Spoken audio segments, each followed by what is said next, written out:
Growing up, I always knew my family was different. When I was 7, we moved from a crummy single-bedroom downtown apartment to a 5-bedroom, 3-story suburban with a swimming pool and a tennis court in the backyard. It was a huge move, but I was just a kid, more concerned with Pokemon and Little League than why or how we'd relocated. I loved my brand new, very own bedroom, and I loved the backyard and the pool and all that stuff. But not once did I ever ask how or why we'd moved there. I also very naively thought that just because we'd moved to a place like that, we were exactly the same folks as the people who were now our neighbors. But it was only when I started to hang out with some of the neighborhood kids that I really noticed how different we were. One of the first things I noticed was that pretty much everyone talked differently than we did. I don't want to say exactly where I'm from, but the inner city accent is very distinct from the one in the suburbs, and since it was such an obvious change, that was the first major thing that struck me as different. The next thing was the way the other kids' parents acted. Both my mom and dad smoked cigarettes.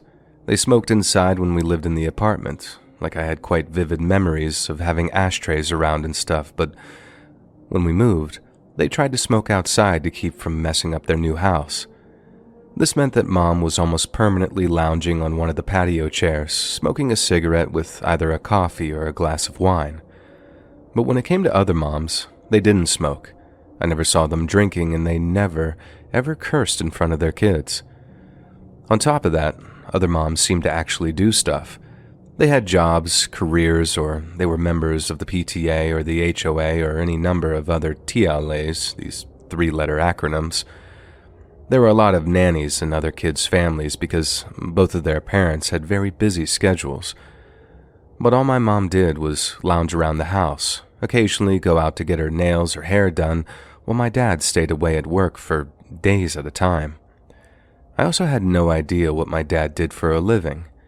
Other kids knew exactly what their dad or mom did for work, be it a doctor or lawyer or whatever, but I think I must have been around 11 or 12 the first time I actually asked him how he made his money, and all he told me was shipping, and that his job was boring. Like I said, I kind of knew we were different. I just didn't see anything wrong with it, and on its own, there is nothing wrong with a working-class family making themselves some money and then moving up in the world. But in my family's case, things weren't that simple, and they weren't that innocent either. One afternoon, in my freshman year of high school, the vice principal pulled me out of class and called me to her office.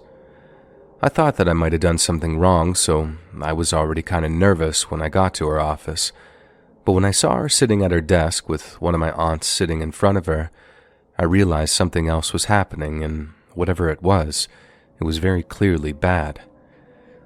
It wasn't even so much that my aunt was there, it was the look on both of their faces. They obviously had bad news to share with me, and up until that point, it was the worst news I'd ever received in my entire life. My mom and dad had gone missing, and for the foreseeable future I'd be staying with my aunt. Now, there are 2 things you need to know here. First off, missing wasn't some kind of stand-in word for something else. They hadn't been in some kind of horrible accident, not to our knowledge anyway, and there was no sign of them being hurt in any way. Instead, they were just gone. My aunt had been due to meet with my parents in the morning, just after I left for school, but when she arrived, there was no one home. The cars are in the driveway, the TV is on, but neither of my parents were anywhere to be found. My aunt got in through an unlocked back door, same one we always kept unlocked, and chilled in the house for a while in the hopes that they might soon return. But they didn't, and after looking all morning for them, she realized something weird and potentially very bad was going on. This was before cell phones were widespread too, so there was no calling them to see where they were, only calling places that they might be to see if they were there. But again, there's no sign of either my parents at any of their usual hangouts, so she swings by my school to make sure I'm okay, and that's when I got called into the office. Second thing you need to know, my aunt wasn't really my aunt. I had a whole bunch of aunts and uncles who weren't really related to me. And I know what you're thinking, but no, it wasn't some Italian-American thing with an Uncle Vinny and Uncle Tony. It was a whole bunch of people who were around my family when I was growing up who basically took on that status to me. And that was another kind of weird thing. I didn't have much family in the traditional sense.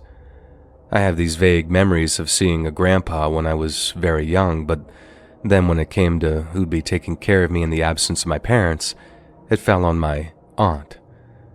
I'm not saying I'm not grateful for that. She treated me like I was her own flesh and blood, always had done, hence the name aunt.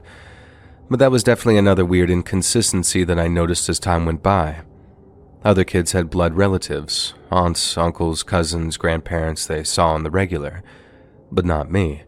I didn't have anyone but this motley assortment of my parents' friends and associates who all stopped by to pass on their condolences and ask if they could help out.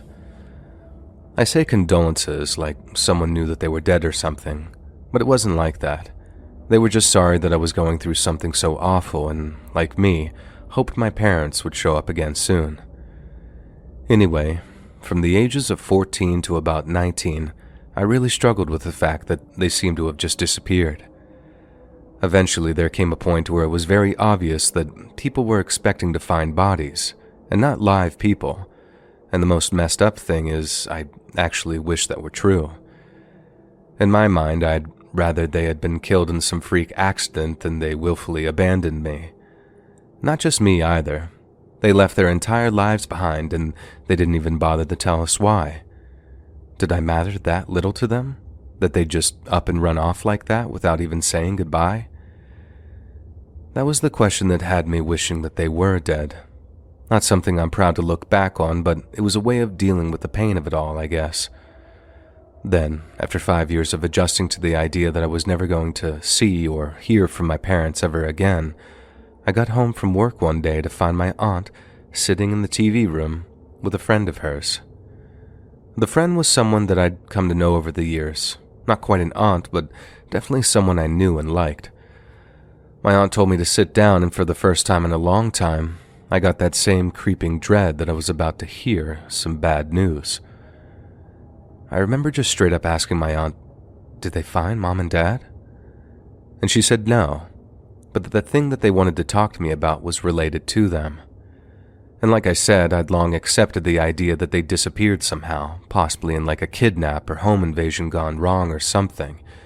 So to learn that there was some kind of new development, all I felt was curiosity, and really nothing more. My aunt then told me in the next couple of days I was probably going to hear some stuff about my mom and dad. I asked what kind of stuff and from who. My aunt and her friend looked at each other, and then my aunt said, "You're going to hear some stuff about your mom and dad, and it's going to be in the news or on TV and probably in the paper too." As you can probably imagine, this brought everything to a whole different level. It was one thing to have this personal tragedy of my parents just disappearing, but then to not only hear that it was about to be broadcast to the whole world, but that new details were about to emerge. I actually know what people mean when they say that something made their head completely spin. My aunt then told me that in order for me to understand what I was going to hear, I needed some context, and that context was this. My mom and dad were good people, as in their hearts had always been in the right place, but they made their money in a way that wasn't at all legal. Then, prior to their disappearance, something happened which may or may not have been related to them vanishing. All I needed to know is that that thing was a mistake, a terrible one, and not something my dad would have ever done on purpose. I asked my aunt what that thing was, and she told me, but honestly, you're better hearing it in the way the newsreaders talked about it, because if there was one thing that I've learned, it's that the truth really doesn't matter. The only thing that matters is what everyone chooses to believe is the truth, and I guess a lot of that is dictated by whoever writes the headlines. But around the time of my 14th birthday, a truck with one of those cabs, the kind that you use to transport frozen seafood, was found abandoned at a truck stop just outside of Flagstaff, Arizona. It sat there for a day or two before someone finally called the cops, who showed up, inspected the thing, and then busted open the cab to see what was inside. They found a whole bunch of dead, frozen meat in there. It just didn't belong to any farm animal or sea creature. It belonged to the 30-plus corpses of illegal migrants that had hopped into the wrong truck before it came across the border. It caused a big stir down in the Southwest, but not up where we lived, so I literally didn't hear anything about it until my aunt told me about it. Anyway, the FBI had been hacking their way up the chain of human traffickers before they finally figured out who was in charge of that particular trafficking route, and that person was my father. I remember seeing his pictures on the news and thanking God that my aunt had given me the heads up, because if I had no idea, and I saw all that, I think I'd have puked and passed out or something.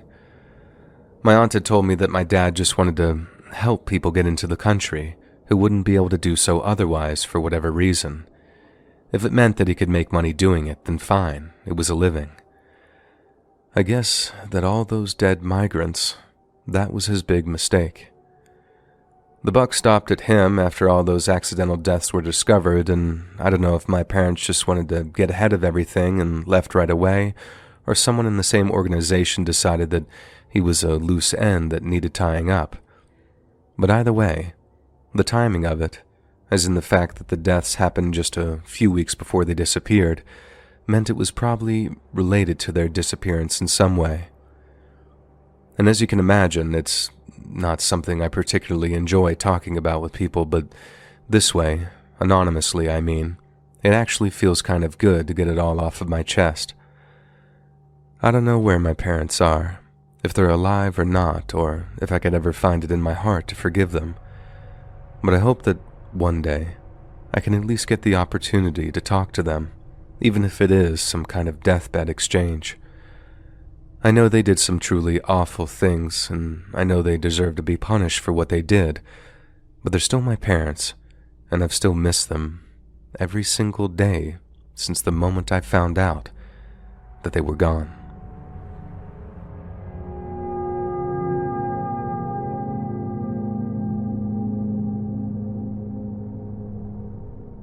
When I was a kid, I always believed my paternal grandmother was no longer with us. We only ever visited family on my mom's side, and we'd get visits from my paternal aunt and uncle, but I always figured that we never saw or spoke of my dad's mother because she was no longer with us. Well, as it turns out, she was alive when I was growing up, and she didn't pass on until I was in my early 20s. In their defense, Mom and Dad never actually said she was dead.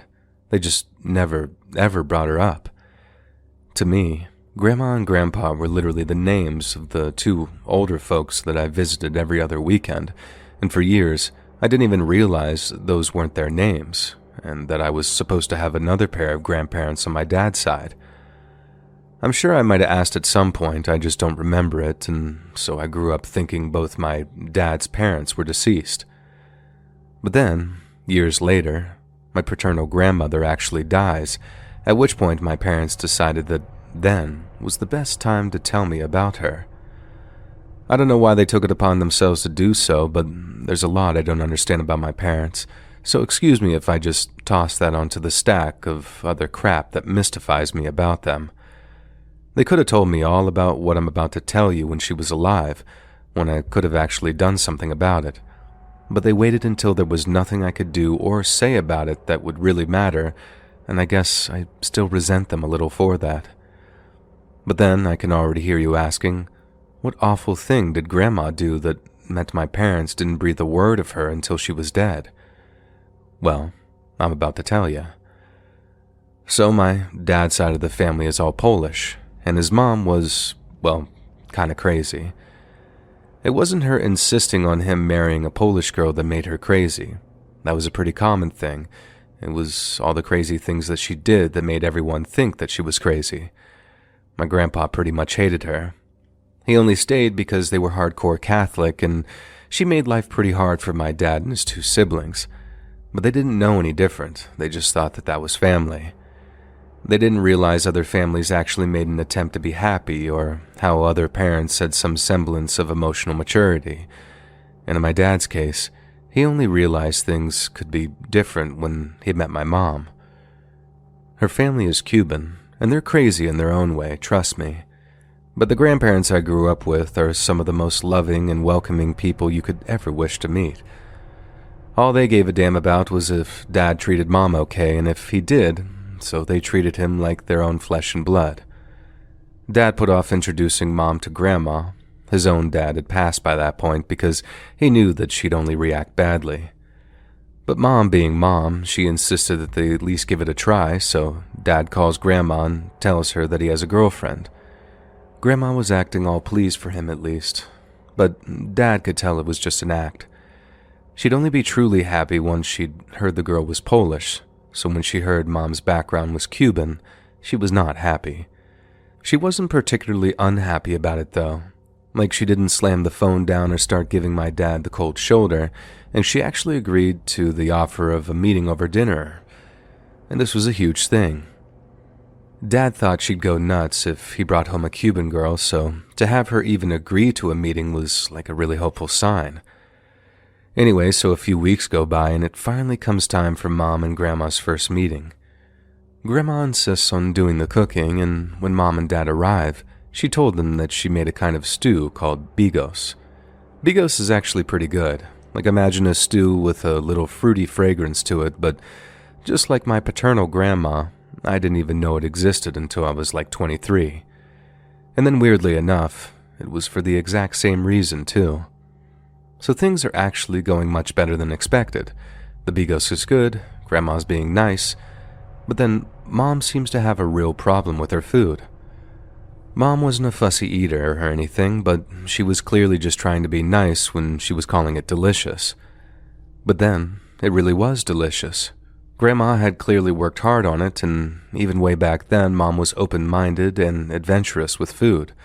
The whole thing had my dad sitting there thinking, just what the hell is going on? Dinner carries on for a little while longer, and Mom throws in the towel after just a few more spoonfuls. Grandma asks if she's okay, and Mom says that she must be feeling a little under the weather. But then, suddenly, seconds later, Mom actually projectile pukes onto the table, like it caught her completely by surprise. She covers her mouth, totally mortified, then runs off to the bathroom to finish throwing up. Dad is completely flabbergasted by what's going on, but he figures Mom must really be sick or something, so he starts looking around the kitchen for some paper towels or a cloth or whatever to clean up Mom's puke. Only then does Grandma actually react to what's going on and tells my dad to sit down and finish his food while she's going off to get the paper towels. And to him, this doesn't make one single solitary bit of sense. Grandma was a huge germaphobe, and there's no way that she'd allow anyone to eat on a table with vomit on it, especially not her food. So to Dad, there had to be some ulterior motive for her unusual behavior. She starts shooing him back towards the dinner table, but he insists on checking in the cabinet under the kitchen sink for a dish towel. But then when he does, Grandma actually puts herself in the way of the cabinets, legit like she's trying to hide something. Things are starting to look pretty dark at this point. Mom got randomly sick, and Grandma looks like she's hiding something, so, as you can imagine, my dad is starting to freak out. He basically shoves Grandma out of the way, opens the kitchen cabinet, and there, half hidden by a bunch of plastic tubs and kitchen utensils, was a bottle of bleach. And here's what you gotta understand about Grandma, or at least this is what I heard from my dad. Grandma was crazy, really crazy. And remember I said that she was a total germaphobe? Well, she was terrified of chemicals too. Everything had to be all natural, including all the cleaning products that she'd used. Grandma used to use a lot of old-fashioned Castile soap, a lot of baking soda, and a lot of salt and a lot of cornstarch. For anyone scoffing at the idea of using cornstarch to clean windows or shampoo carpets, it might seem nuts, but that's just what people used before chemical cleaning products became household items. Grandma didn't trust any kind of chemical, but she did trust stuff like white vinegar to clean almost everything, which is why my dad, aunt, and uncle grew up in a house that perennially smelled like vinegar, and all despise the smell of that stuff now as a result. So the fact that there was suddenly this bottle of bleach under the kitchen sink, my dad said it was this moment of awful realization. It hadn't been that Mom hadn't enjoyed her stew. Grandma had tried to poison her. The way Dad tells it, he never figured in a zillion years that Grandma would ever admit to doing something like that, so at first, he didn't think that there was any point asking her. But then at the same time, he couldn't not ask her, so he does. But instead of the lie that he expected to hear, Grandma told him the truth. Yes, she had put bleach in Mom's stew, but it was just a tiny amount, not enough to really make her sick. She didn't want to kill Dad's new girlfriend, but she was hoping to kill the baby, if there was one growing inside of her. Grandma figured that the only reason Dad was bringing this girl home to meet her was because Mom was pregnant, and that's just the way Grandma was. No one could do anything for any good reason or out of the kindness of their heart. There had to be some ulterior motive, something bad that they were masking with the good. So when she heard about Dad's new girlfriend, she was convinced it was the worst-case scenario, and in her mind, that worst-case scenario involved a non-Polish girl being pregnant with her grandchild. Now luckily, Mom was not pregnant, but obviously that didn't matter in the least. Dad had known Grandma to do some screwed-up things in her time, but trying to poison one of his girlfriends was obviously a different thing entirely. It obviously caused a huge fight, and I mean a huge one. Things got smashed, the cops got called. Grandma threatened to stab herself and had the cops pointing their guns at her, because she'd suddenly forgot all of her English and started talking only in Polish with a big old kitchen knife in her hand. It was a huge thing that everyone in their neighborhood talked about for a long time. But in the immediate aftermath, all my dad cared about was what was going to happen between his mom and his girlfriend. Incredibly, Mom told him that she wouldn't press charges against Grandma, but only under one condition. She didn't mind if my dad kept in contact with her, but she didn't want my grandma around if they started a family. That way, Grandma didn't get a charge, all respective relationships could continue, and any future children they had, i.e. me, would be 100% safe from that psycho wannabe baby killer. My dad agreed, and kept in touch with his mom for a while too. He tried to get her to apologize, but she wouldn't, because she literally doesn't even regret trying to perform a home abortion on my mom. Dad cut her off when he realized how far gone she was. She'd been getting worse and worse ever since her husband, my dad's dad, had passed away from a heart attack, but I guess no one realized just how bad she'd gotten until she tried to delete future me. I know I wasn't actually at risk in that situation, but you get the idea. I don't resent my mom and dad for keeping me from having a relationship with my paternal grandma. I resent them because I never got the chance to tell her to burn in hell. Maybe if she came to realize what a terrible thing she'd done, maybe then we'd have been able to have a relationship. But hearing how unrepentant she was, how her own son had tried his best and she threw it back in his face, that makes me hate her in ways that are impossible to put into words.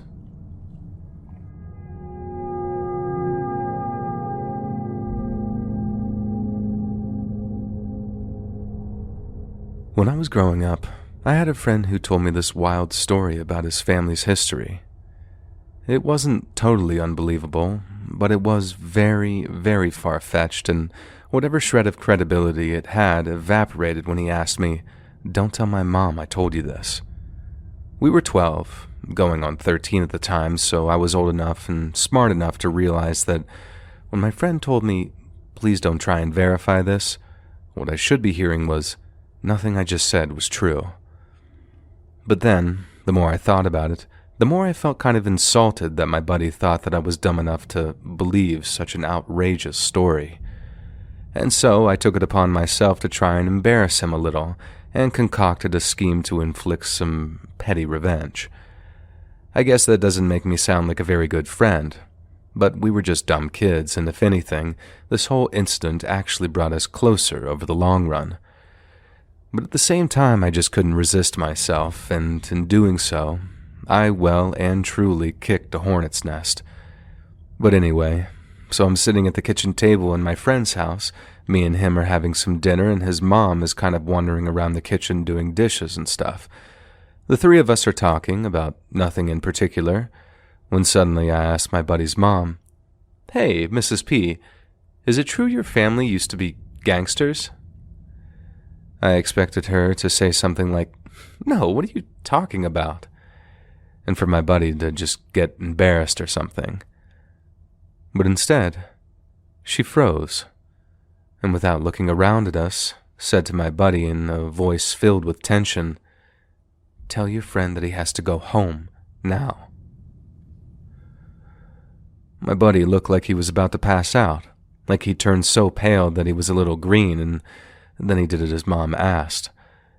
He told me that I had to go home, and I did. As I rode my bike back over to my parents' place, I felt like the biggest piece of crap in the history of pieces of crap. But I also couldn't believe what he had told me was true. It sounded so much like bullcrap that I was convinced that it was just that. But from what I could tell from his mom's reaction, every word my buddy said was true. She'd obviously sworn him to secrecy, and he trusted me enough to tell me all about his family's dark past. And then in response, I'd completely and utterly betrayed him, all while unwittingly relishing the chance to do so. He was grounded for a long time afterward, and his mom took literally years to warm back up to me. She didn't try to keep us separated or anything. I guess she just didn't like the fact that I knew. And this, all of you who are patiently listening to me, I appreciate that, is what I knew.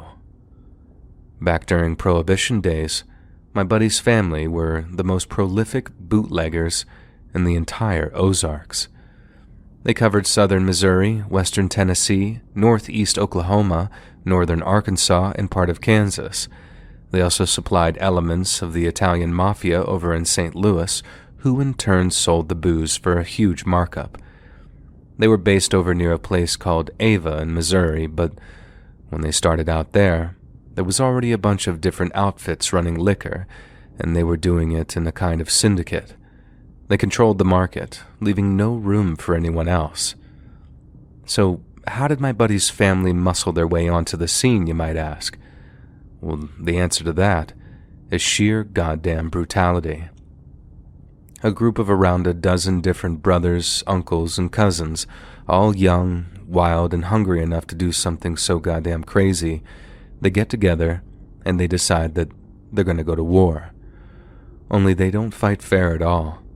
The bootlegging syndicate idea of fighting fair involved hosing each other down with Tommy guns and bars in broad daylight. But my buddy's family, they killed those men in their homes, in their beds. They took their time over it, and they never, ever left any witnesses. They were ruthless in the very sense of the word. They didn't care if they had to kill women or old men or kids, and no one could know who they were. And in the end, they just sort of ran out of people to kill. Any bootlegger with a brain between their ears got the hell out of Douglas County. It was all about who wanted it the most, and my buddy's family simply showed that they did. Eventually, the family took over the entire bootlegging business in Douglas County and began to spread out to all the areas they ended up covering. But then everywhere they went, they kept on stamping out the competition in the only way they knew how. Whenever they expanded into a new area, the competition could either join forces with them and keep a cut of their earnings, or they could just pack up, move someplace else, and carry on keeping all their money. Anyone who defied them, they took it like a personal insult, like they were taking food out of their mouths. And what was the old-timey punishment for stealing food? Execution. My buddy told me that there was this small-time distillery someplace that didn't want to shut up shop when the family rolled into town. They were run by another family, not so different from my buddies, who only wanted to put a few extra dollars in their pocket during the hardest times in living memory. It took them months to track the distillery down, and when they did, it was a massacre.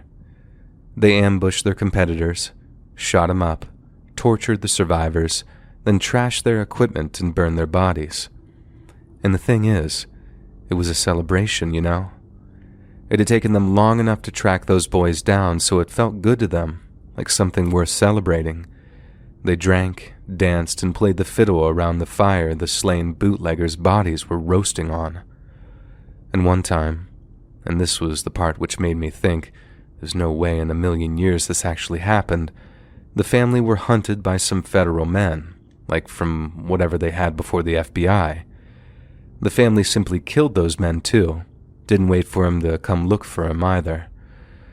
They just found out where those old bureau men were lodging in town and then sent some boys over in the night to rig their entire boarding house with dynamite. They killed the landlady, the clerk on duty, and a handful of other guests.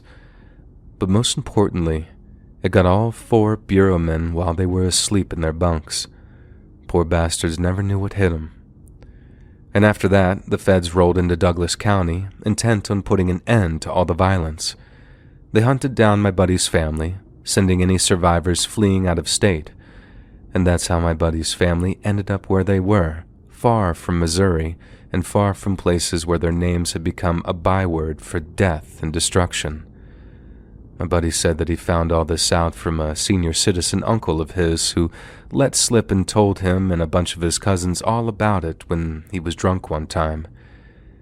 He then mentioned it to his mom, and it caused a huge fight, and he was sworn to guard the family secret at an age when he was nowhere near ready to do so. And years later, he told me. I asked his mom about it over dinner, and well, you already heard the rest of that story. And that should have been the death of our friendship right there, and I guess it did deliver something of a knockout punch that left our companionship on the mat for a while. But after that, he could have told me that the moon was made of cheese, and I'd have believed every word. It's hard to find that kind of trust in life, and my buddy knew it too. He knew damned well that I'd believe every single word that he told me from there on out, and I guess he understood the value of that just as well as I did. We reunited in spirit during our sophomore year of high school, and we've been friends ever since. That friendship has survived a lot of rough seas too, but it's always survived because there are a few things as rare or as powerful as unquestioning trust.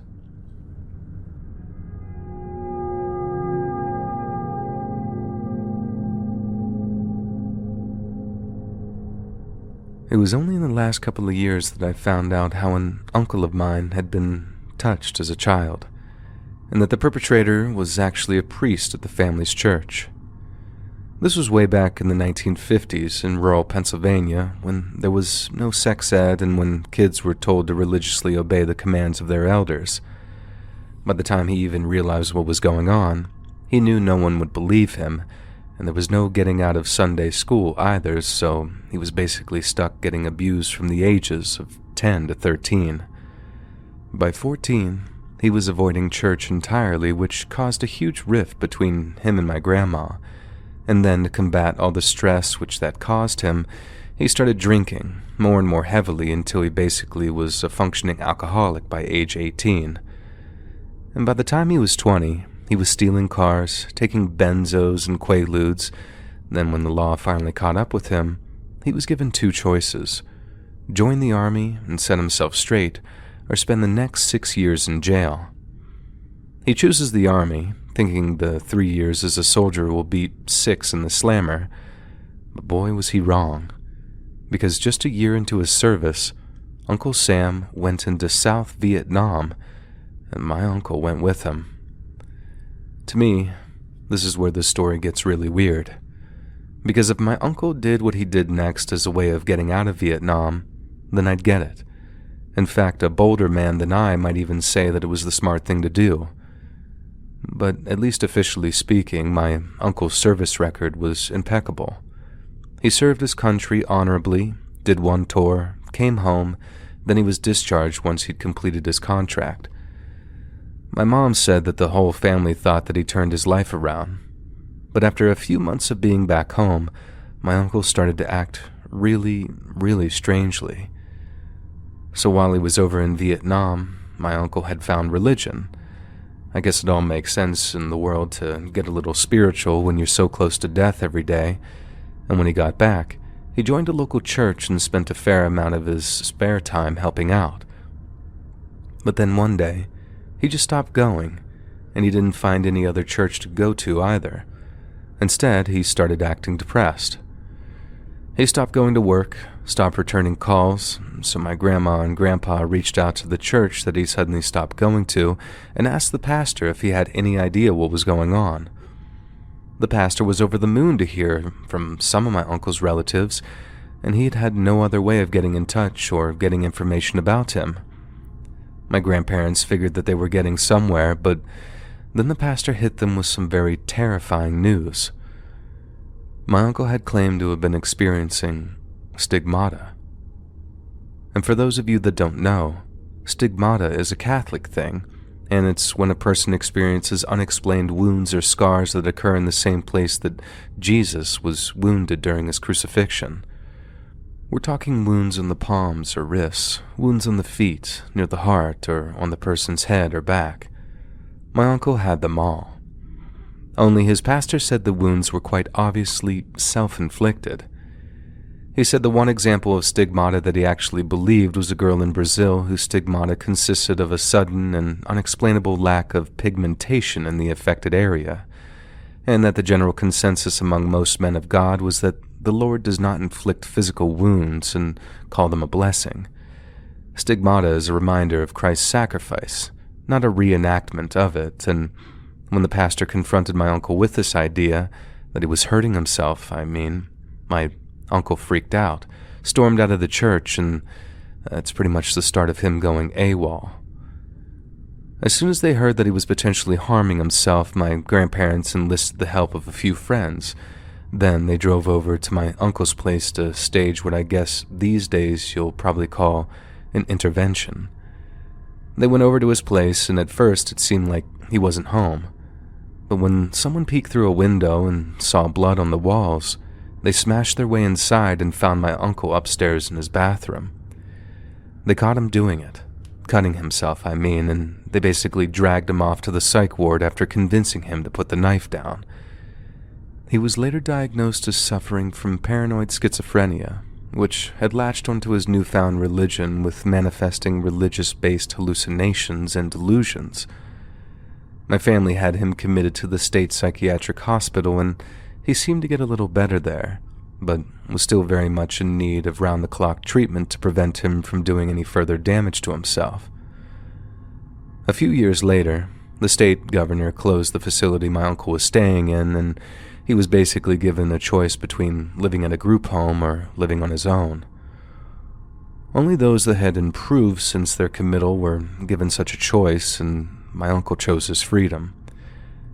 My family never stopped being concerned for his mental and physical health, but he lived out the rest of his life in relative peace until he died of liver cancer when I was just a kid. My parents didn't tell me this story until I was way older, which made sense given how freaking dark it is.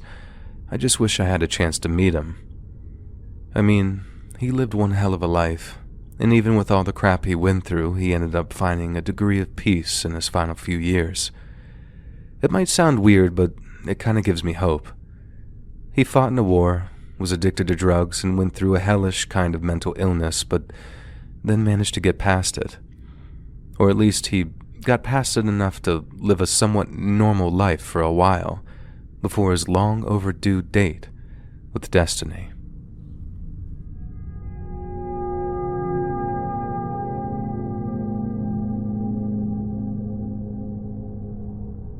My grandmother emigrated from the U.S. from Estonia just before the outbreak of World War II.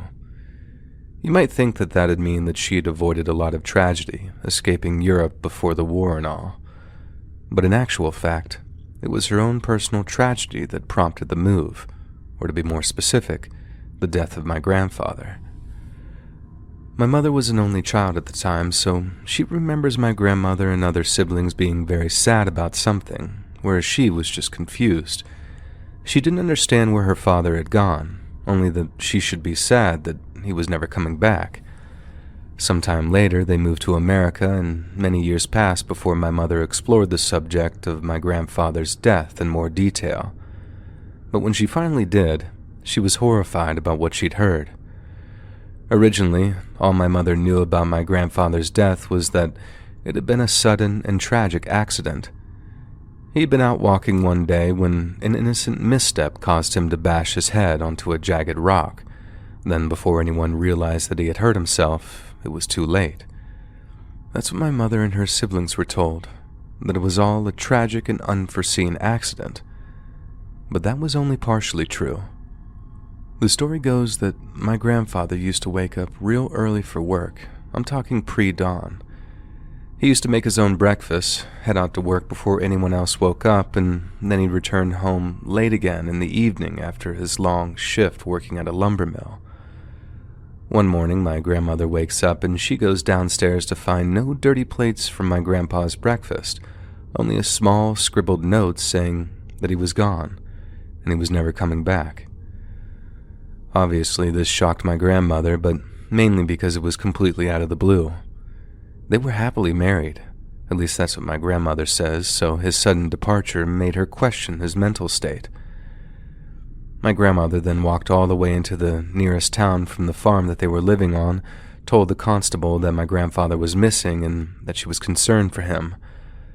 The constable then organized a search of the surrounding area in the hopes of uncovering the man's trail, but no one found him, and no one appeared to have seen him either. Once the sun went down, the constable suspended the search until the following morning and promised my grandmother that he'd extend the range of the search to the surrounding towns. But the very next morning, before the search could recommence, a local altar boy went running to the constabulary to report something awful.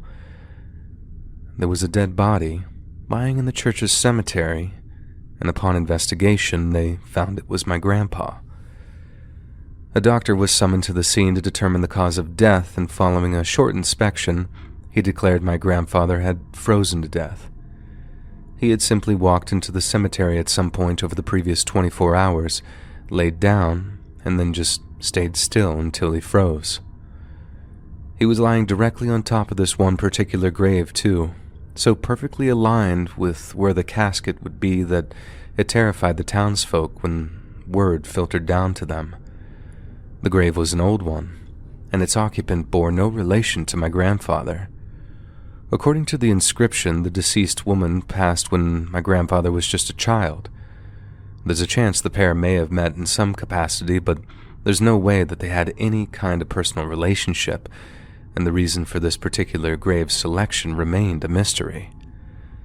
The official explanation was that my grandfather had simply lost his mind, walked off into the cemetery, and was dead before my grandmother even knew that he was missing. The cemetery was small and isolated, and it wasn't every day that someone tended to it, so there was a chance my grandfather had lain there for a whole day before that altar boy finally found him. Folks tried to work out why he'd gone to that particular grave too, and that led to all kinds of really gross speculation. If he wanted to take his own life, there were far more effective and far less poetic ways to do it.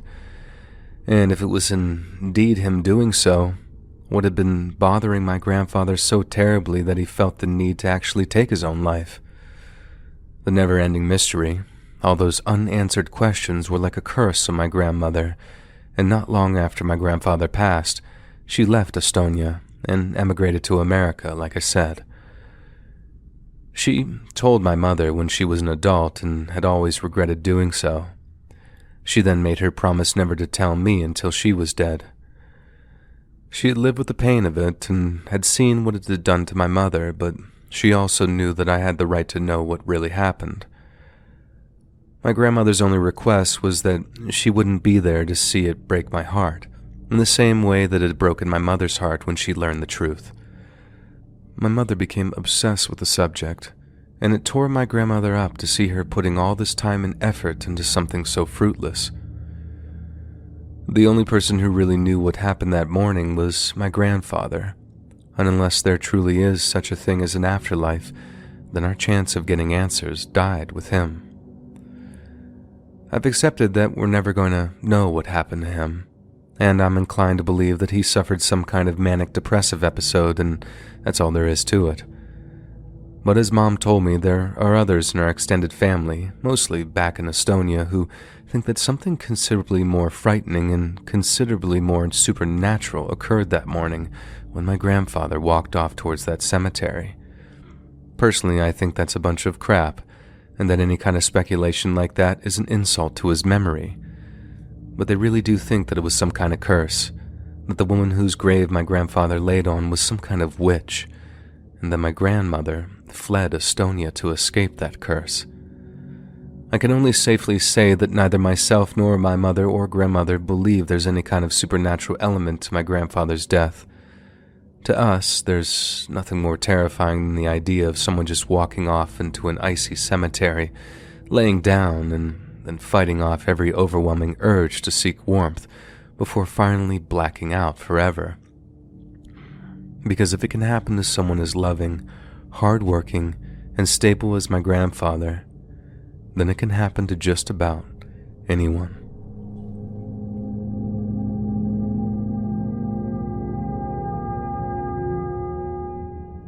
I can't believe I'm about to tell you this, but I made a throwaway email and I'm not going to use any real names or places, so let's just go.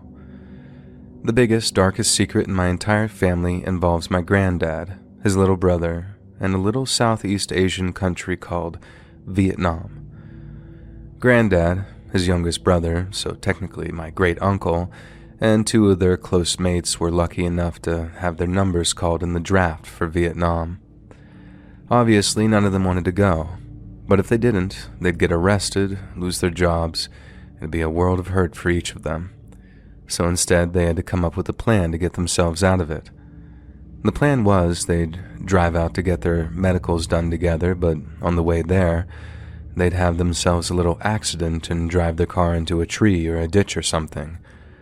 Obviously, the plan was to get too injured to get sent to Vietnam, but not so injured as to be permanently crippled or what have you. But most importantly, it'd have to look like an accident so that nobody got pinched and sent to jail for being a draft dodger. At the time, they were all living way out in the middle of nowhere in Western Australia, so all they had to do was say they swerved to miss a kangaroo, hit a tree, then Bob's your uncle. They're just too bloody banged up to go to war. But then, things didn't quite pan out like that.